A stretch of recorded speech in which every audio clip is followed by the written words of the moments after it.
boy Guess Who, Street Nerd Interviews, the hottest interviews in the streets right now. I'm here. I got a co-host, Sonny, in the building, and we got a special guest in the hot seat. Go ahead and introduce yourself, brother. Yo, swear, it's Yonderly. Some niggas call me Yana. Shout out ABM. We here. Alright, bro, you gonna look at Sonny while we talk? You get what I'm saying? Because that's gonna make it the best. You can look this way too as after the interview. Copy. But for the people who ain't too familiar, let's go ahead and get them familiar. Where you from and how'd you grow up, buddy? Oh, shit. I was originally born in Merced. I was raised in Oakland. No, crazy story. I feel like we tell the story all the time, you know. I met Sonny my freshman year. He actually introduced me to like this music shit. Just seeing bro in the hallway, he was like, "Hey nigga, you rap?" Shut up, huh? That's exactly Yeah, how word, no. "Hey nigga, you rap?" I was like, "Yeah, fuck it." And then just went in there, and then we just got locked in, bro. I was just working on my craft, trying to become a better artist at the start of my shit. What was your childhood like?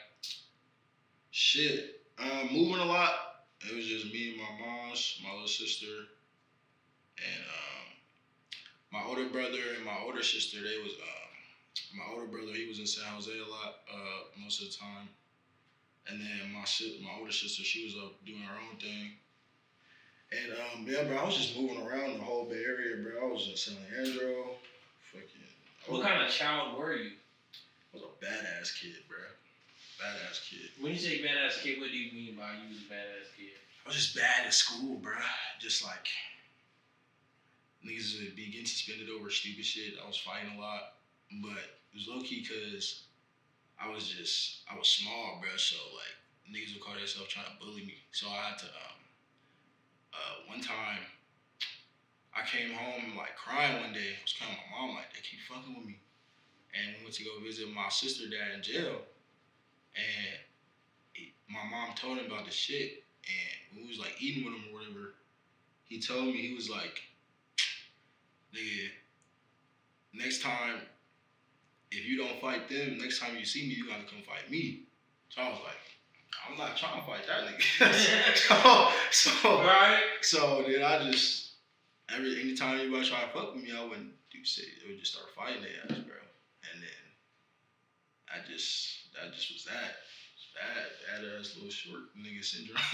What was high school Yonderly like? Shit, bro, it's like the same story, bro. Like I never stayed at one school for more than a year, bro. Like we were just moving. My mom was hustling, so we was always bouncing around. And me in high school, bro, I was really just a nigga that wanted to play sports, and I didn't really like talk. Like it was always easy for me to make friends and shit and like fit in with whatever crowd. But I was really just, I didn't like to be around a lot of people. I was always like either one or two people that I would hang out with. When I moved out here for high school, I went to Durango and I met some of my best friends still to this day. Cause you know they say when you go to high school, bro, you probably only be connected with like 3 or 4 people from high school. For real, you're never gonna see all the people that you be around. Right. And the people that I stayed connected with after I moved from Cali was some of the greatest people that I ever met. And you know, shout out Brady and Trey, Kai, them some real ass niggas that helped me not only in high school but throughout us all growing up together. So other than that, it was just. Do you think moving around a lot? What are the pros and cons you would say? Looking back on everything, like what were the good things and what were the bad things? Some of the cons were more so just, you know, not enough stability, changing scenery a lot, like having to be the new kid fucking every year, getting used to my environment, kind of like adapting. And then some of the pros, I would say, I guess it taught me how to adapt, how to be okay with things changing. And it really honed my social skills because for me to get comfortable wherever I would move to or be at, I'd have to, socialize to either get the lay of the land. You go to a new school, can't be nervous asking people. You can't be nervous engaging with people, like connecting with people, because that makes your time easier and that made my time easier and wherever I ended up at. So I think that was one of the good things about moving a lot. And it kind of like, it also opened my eyes to like the real world. Cause like, yeah, we moved a lot, but it was necessary for us to move a lot. Cause it got us to where we are now. And that's the shit my mom had to do to keep us, safe and with a roof over our heads. So. All right. Now, what is the biggest lesson you learned through all that? One of the biggest lessons I learned really is how spoiled I was. Like, I know that sounds like kind of weird, but truthfully, like, I didn't really realize any of this shit till probably like when I turned 20. Like, we as kids nowadays blame our parents for a lot of shit. And what they fail to realize is that, as much as your parents are watching you grow up as a kid, you're watching them grow up at the same time. So it's like they've only lived this life once, just like we are. So every day they still learn this shit. They might know more than you, but they don't know every single thing. So it really kind of made me realize that, like, I've always respected my mom, but it made me respect her in like a different way when I really understood, like, I've been watching her grow up this whole time too. So that's kind of like one of the biggest lessons I learned. When did you fall in love with music? After I went through my first heartbreak. That shit is when I went through my, that's when I kind of like fell in love with music. When I was younger, I went to the school in the Bay Area called Baytech. It was also called Kent States. And I started fucking with this girl over there, and it ended bad. I don't want to go too much details. But after that, I was like real sad. And I was always fucking with music, but when I was going through that, I didn't really know how to express what I was going through. So I couldn't really talk to my mom a lot because she was working a lot. And I didn't have nobody else to talk to but my little sister. And like, you could talk to, like, I know I was able to talk to my homies about certain shit, but sometimes, like, with the boys, you can't really get too in To your feelings. Yeah, because like, even though all my peoples will listen and support me through whatever, but it's like, you don't want to, if you talk about some shit so much, your energy could kind of wear off on them. Yeah, so I always thought like I just didn't want to put them in that spot. Like, I tell them what's happening, but I didn't go too much detail. And then how during all that, was music your outlet? You feel like that was your therapy? Yeah, because like, in the beginning, when I first started making music, I really wanted to rap like Kendrick Lamar, because that's my favorite rapper. But then I kind of like discovered Juice WRLD, X, and some of the shit like they was talking about and how they put emotion into their music, and I started listening to a lot of rock music, and I just fell in love with like the emotion in the music because I was feeling that in that moment. And I just started looking up like certain type of beats, like more like acoustic guitar and a lot of grunge, and something I could just really like put a lot of emotional energy into. Because I don't know if you ever felt like, when you're going through some shit, whether you're just angry or whether you're sad about some shit or grieving over something, where you just got that feeling in your chest or in your stomach where you just feel like you just want to scream. And I kind of felt like that style of music helped me get that energy out, because when I record a song, I'll be wore out, because sometimes when you feel like you can't talk to nobody, I feel like when I make music, if I feel like that, it's the best way for me to express myself, because you're essentially talking to the only person that can really understand you in that moment, and that's yourself. Because Did you find it hard at first to be vulnerable in your music? yeah, because or at least share it?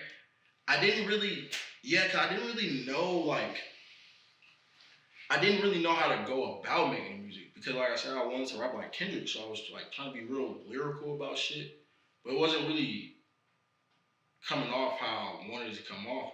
And then at the time I didn't really know how to use my vocal range, so I didn't necessarily know how to sing, or I wasn't good at making melodies. So I just kind of had to kept trying certain shit, and I had to develop it at a slow pace, because at the time, if you would have asked me back then, I would have been like, bro, this shit's fire. Now I'd be like, nah, that shit wasn't it, but it was good for me to get that shit out, type shit. Like get that energy off, and release some of that pain that I had built up. So yeah, it was awkward. It was kind of difficult to do, kind of difficult to accept that somebody else made me feel that type of way. So it was a whole thing. Now, if there's a song that you have, what song would that be that best represents you, and that you would play for somebody to be like, look, this is gonna make you a fan, but this is also the song that means the most to me, or is the song that best describes the artist I am? Shit, now I don't have so much songs that it'll probably be a song it'll probably be a song that isn't even out yet. Like I'm working on an album. It's called Love Life Is a Lie, and the intro song on there kind of best represents me as an artist and the emotions and all the shit that's built up since then. That's probably the best shit. Shout out Mills. Once we finish that shit, that's gonna be a great album. It's gonna be a great album when y'all hear that shit. Yeah, you got a team. Yeah. Y'all just had it for y'all first show, correct? Yeah, shout out AM. That shit was lit. Man, let's talk about it, man. What was the thought process behind getting it, and then what was the struggles of getting it accomplished, and how do you feel after? Man, so the fucking shout out the whole team, bro. Everybody works hard as fuck to make that shit happen. Everybody did their thing performing, and that was just a great turnout. Really over exceeded my expectations. But I know the show really got delayed like 2 or 3 times just because we were going through like struggling trying to get the venues to fuck with us, and people were double booking us and venues got closed. So it was just a whole lot of shit. We were trying to find the perfect date so everybody was able to make it and show up. But the whole reasoning behind the show was really supposed to be a showcase for our team and try to really gauge how much support we really have and how much work we had to do to like show people like y'all should come fuck with us. Like, you know, we got great music, we have great people, great personalities. So we were trying to figure out like what can we do to help the other people see that as well. And it's just like we had to find the venue, we had to figure out how to get people there. You know, we threw a free show. We had a raffle. By the way, the winner of the raffle, DM us, ABM Entertainment LLC on Instagram, because like, bro, we can't find you, bro. like you got a free tattoo session or a studio session, bro. Like, so,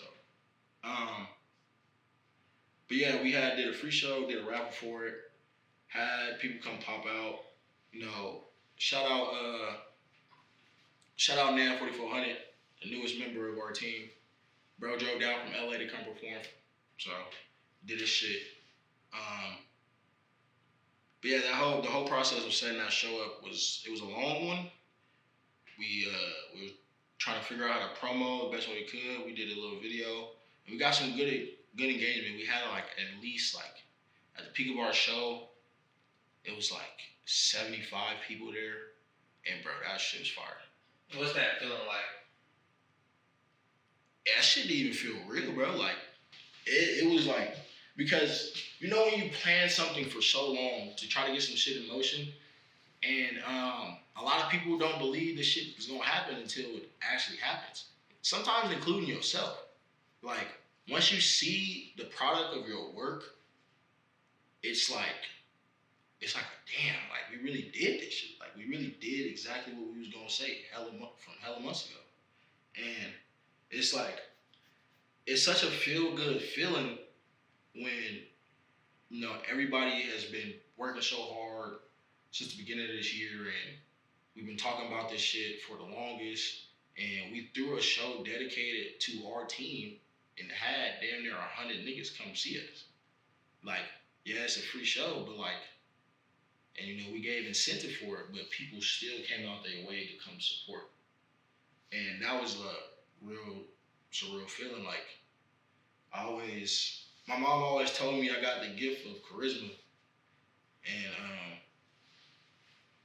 she always tell me I got a real good gift to bring a lot of people together. So that's what I'm just trying to keep on doing, is bringing a lot of people out and trying to, you know, give back for the time and support they put into us, because I feel like that's the biggest thing, man. Everybody, like, music is deeper than just music, bro. It's about getting people involved, bro. Like, people say they want to have fans and a community, but you don't Want to build it. Yeah, you don't want to put in the work. You expect it just to come. Like, this whole label shit that I started is really a big support group for all the homies and whoever that I feel like is real passionate and is a good person about, you know, music and just about their character itself.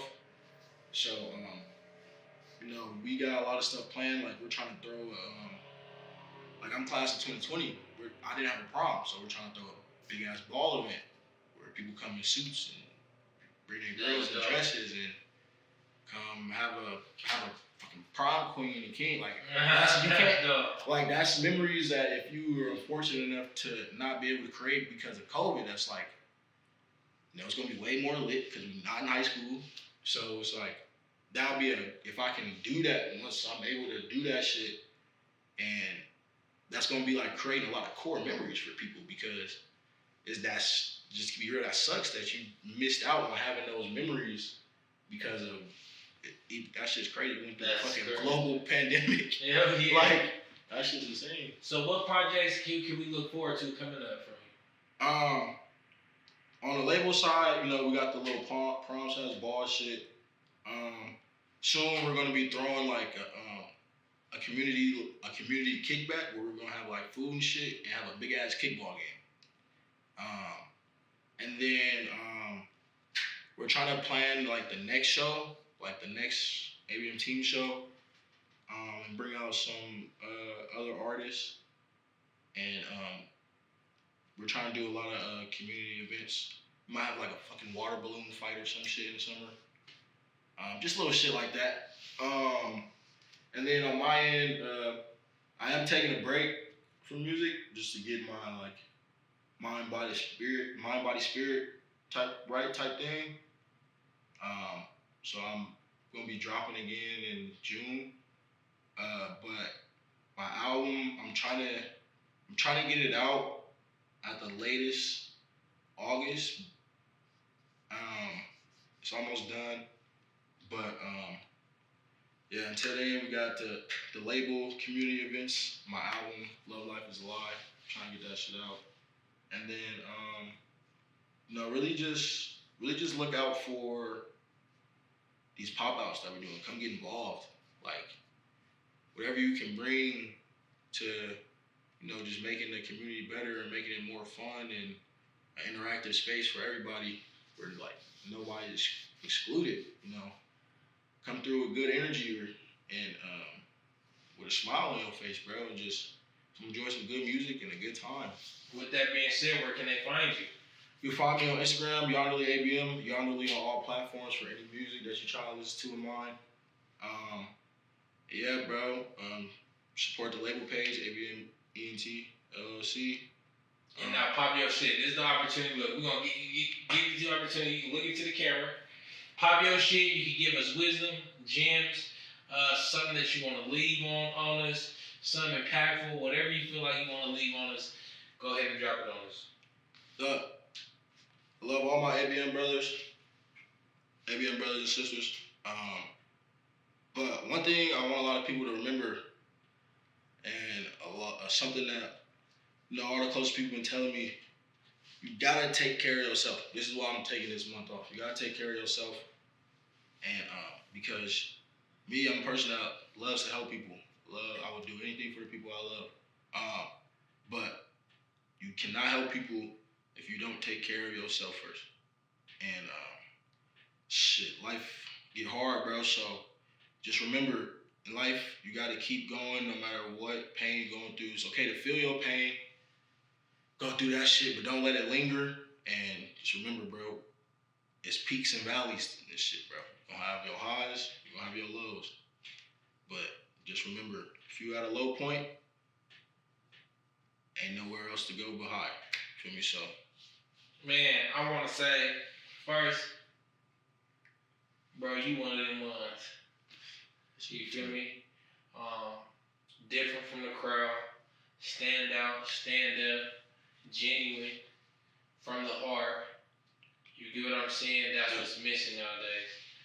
You gotta keep that. I respect the fact that you stepping away for a little bit to get your mind, body, and spirit right. Cause boy, man, let me tell you, I was just sleeping in the car, bro. And so the struggle be real, and I know life be lifing. Oh God. But you are for sure somebody that, you get what I'm saying, people can lean on. If you ever want to come chop it up, you get what I'm saying? Yeah, we finna finish the date room, boy. Yeah. Yeah, pull up on us, nigga, and we gonna make you happy, you get what I'm saying? Me casa, su casa. For the people who watching, make sure you like, share, subscribe, tell a friend to tell a friend. Become a member. If you want all the exclusive content first, become a member. You get what I'm saying? And we out. Yeah.